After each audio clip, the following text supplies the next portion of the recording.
तो आज देखते हैं, आज हम थोड़ा सा आप लोगों को एक्स्ट्रा जानकारी प्रोवाइड करेंगे भारत के राष्ट्रपति से संबंधित अनुच्छेद।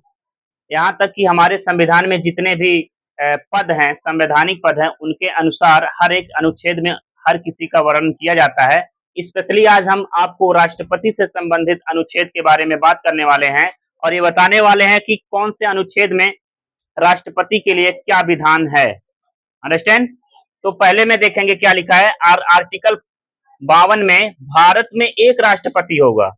ऐसा नहीं है कि भारत में 2, 3, 4, 5 राष्ट्रपति होंगे। संविधान में क्या लिखा है? भारत में एक राष्ट्रपति होगा। समझ में आ रही है बात? एक ही राष्ट्रपति होगा। अगला है आपका आर्टिकल 53 में कार्यपालिका शक्ति राष्ट्रपति में निहित होगी। जो कार्यपालिका एक संसदीय क्या है, विधायिका है ना, जो कार्यपालिका है उसकी शक्ति जो होती है वो राष्ट्रपति के अधीन होगी, राष्ट्रपति के अंदर होगी, उनके देख रेख में। अंडरस्टैंड? और अगला है बच्चों आर्टिकल 54 में राष्ट्रपति का चुनाव होगा। ये आर्टिकल 54 में ये मिलता है कि राष्ट्रपति का चुनाव किया जाना चाहिए, यानी राष्ट्रपति का चुनाव हो, सिलेक्शन। समझ में आ रही है बात? अगला है बच्चों आर्टिकल 55 यानी 55, आर्टिकल 55 में राष्ट्रपति के चुनाव की रीति यानी कि पॉलिसी क्या है, नीति क्या है। समझ में आ रही है बात? ये उसमें वर्णित किया गया है। ओके। अगला है बच्चों आर्टिकल 56 में राष्ट्रपति का पदकाल, राष्ट्रपति का पदकाल कितना होगा, टेन्योर कितना होगा, वो कितने साल के लिए उस पद पर रहेंगे, उसके बाद फिर से जब चुनाव होगा तो फिर आएंगे। समझ में आ रही है बात?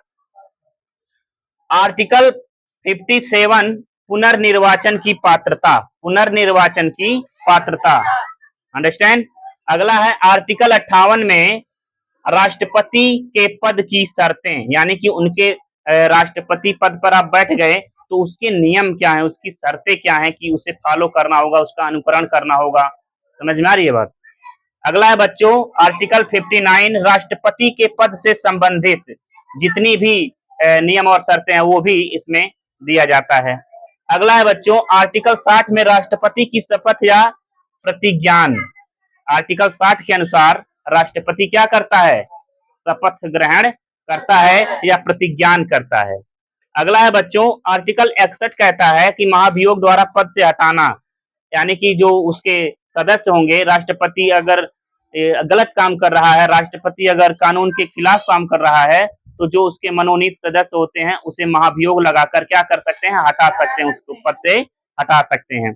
अगला है बच्चों आर्टिकल 72 में है राष्ट्रपति की क्षमादान शक्ति। राष्ट्रपति की क्षमादान शक्ति यानी कि राष्ट्रपति किसी भी, मतलब राष्ट्रपति के पास इतनी शक्ति है कि अगर फांसी हो रही है तो उसकी फांसी माफ की जा सकती है राष्ट्रपति के द्वारा। तो उसमें ये वर्णित है संविधान में कि राष्ट्रपति के पास ये शक्ति है कि वो किसी भी व्यक्ति को अगर फांसी पे चढ़ने वाला है तो वो क्षमा करा सकता है, फांसी से मुक्ति दे सकता है। समझ में आ रही है बात? Okay, thank you.